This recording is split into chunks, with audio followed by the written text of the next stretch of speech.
Alain, propos d'un Normand.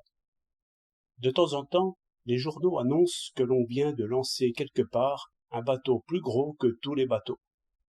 Cela est naturel.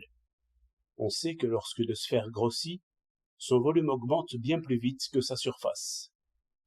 Et cette relation géométrique fait sentir ses effets dans tous les domaines de la mécanique.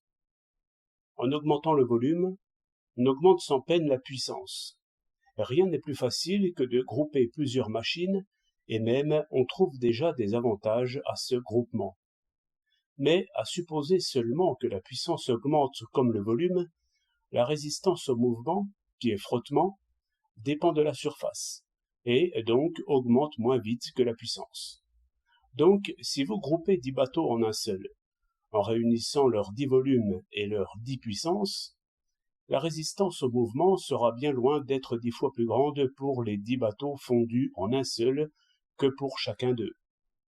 Ainsi, vous transporterez plus vite, à puissance égale, un certain volume pesant si vous le transportez en bloc, au lieu d'en faire de petits morceaux. Ajoutons que la surface extérieure, ou vulnérable, étant moins grande pour une masse réunie que pour la même masse dispersée, le gros dépend moins des ennemis extérieurs que le petit.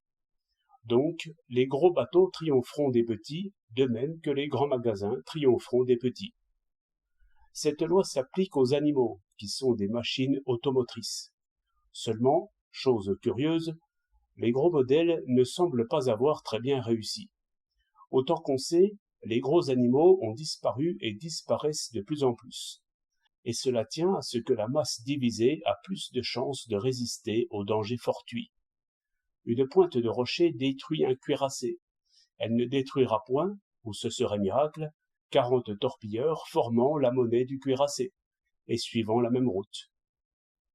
Si vous avez à vous défaire d'un éléphant, il suffira pour cela d'une balle bien placée. Mais si votre éléphant est monnayé en fourmis, vous êtes vaincu. Vous devez émigrer, vous et vos confitures. C'est par des causes de ce genre que les espèces vivantes ont été ramenées à une taille moyenne, et que nos bateaux le seront aussi, et nos magasins aussi. La puissance concentrée agit mieux, mais ne peut plus être assurée. La puissance dispersée agit moins, mais dépend moins des causes fortuites. En règle, contre l'obstacle permanent, concentrez vos forces. Contre l'obstacle accidentel, dispersez-les. 30 septembre 1907.